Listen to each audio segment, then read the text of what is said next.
Hello दोस्तों, मैं M आप सभी का ऑनलाइन क्लास में स्वागत करता हूँ। आज मैं आप लोग को साइंस का कुछ महत्वपूर्ण ऑब्जेक्टिव क्वेश्चन बताने वाला हूँ जो कि आपको काम आने वाला है। चलिए देखते हैं। पहला क्वेश्चन क्या, ध्यान से देखिएगा। क्वेश्चन में किसी वस्तु का आवर्धित प्रतिबिंब बनता है, तो याद रखिएगा आवर्धित प्रतिबिंब केवल अवतल दर्पण में बनता है। तो सही जवाब क्या होगा? ऑप्शन नंबर ए, जहाँ पे दिया हुआ है अवतल दर्पण से। चलिए अगले क्वेश्चन को देखते हैं। अगला क्वेश्चन क्या है, ध्यान से पढ़िएगा।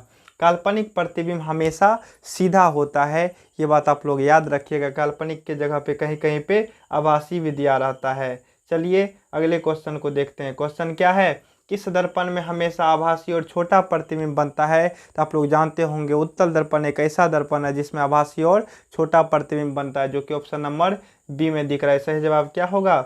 उत्तल दर्पण। चलिए अगले प्रश्न को देखते हैं। निम्न में से किस दर्पण की फोकस दूरी धनात्मक होती है? तो आप लोग जानते होंगे उत्तल दर्पण की फोकस दूरी धनात्मक होती है। तो सही जवाब क्या होगा?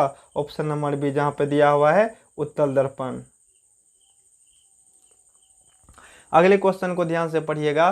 गोलीय दर्पण के ध्रुव और फोकस के बीच की दूरी को क्या कहते हैं? तो ध्रुव और फोकस के बीच की दूरी को फोकसांतर कहते हैं, जो कि ऑप्शन नंबर बी में आपको दिख रहा है, फोकसांतर। चलिए अगले प्रश्न को देखते हैं। और वो अगला प्रश्न क्या है, ध्यान से देखिएगा। हजामत बनाने के लिए प्रयोग किया जाता है, तो पिछले क्लास में भी हम बताए थे हजामती के रूप में अवतल दर्पण का प्रयोग किया जाता है, जो कि ऑप्शन नंबर बी में आपको दिख रहा है। चलिए अगले प्रश्न को देखते हैं।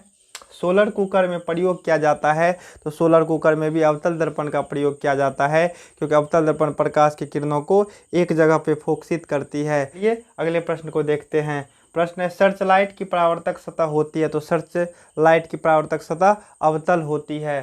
तो यहाँ पे क्या होगा? ऑप्शन नंबर बी, अवतल दर्पण। चलिए अगले प्रश्न को देखिएगा।